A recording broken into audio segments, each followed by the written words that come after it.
వివాదాలకు care of address అయిన దర్శకుడు రామ్ గోపాల్ వర్మ మరోసారి సినీ ఇండస్ట్రీలో కలకలం రేపారు. కన్నడ రాకింగ్ స్టార్ యష్ నటిస్తున్న టాక్సిక్, ఆదిత్య ధర్ తెరకెక్కిస్తున్న దురంధర్ 2 చిత్రాల మధ్య జరగబోయే బాక్సాఫీస్ పోరును ఉద్దేశించి ఆయన చేసిన వ్యాఖ్యలు ఇప్పుడు ఇండస్ట్రీలో హాట్ టాపిక్ గా మారాయి. ఈ రెండు సినిమాల పోటీని డేవిడ్ వర్సెస్ గోలియత్ యుద్ధంతో పోల్చిన ఆర్జీవి భారీ బడ్జెట్ల కంటే కథలోని తెలివితేటలే గెలుస్తాయని తనదైన శైలిలో విశ్లేషించారు. అయితే టాక్సిక్ వంటి మాస్ సినిమాలు ప్రేక్షకులను మూర్ఖులుగా భావిస్తాయని, అదే దురంధర్ 2 వంటి చిత్రాలు మెదడుకు పని చెబుతాయని ఆయన చేసిన కామెంట్స్ తీవ్ర దుమారాన్ని రేపాయి.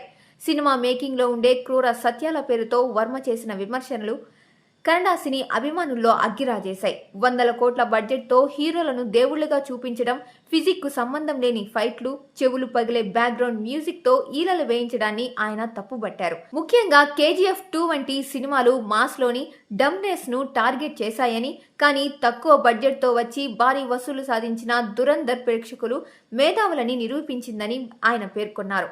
ఈ వ్యాఖ్యలతో ఆగ్రహించిన యష్ అభిమానులు సోషల్ మీడియాలో వర్మపై విమర్శల వర్షం కురిపించారు.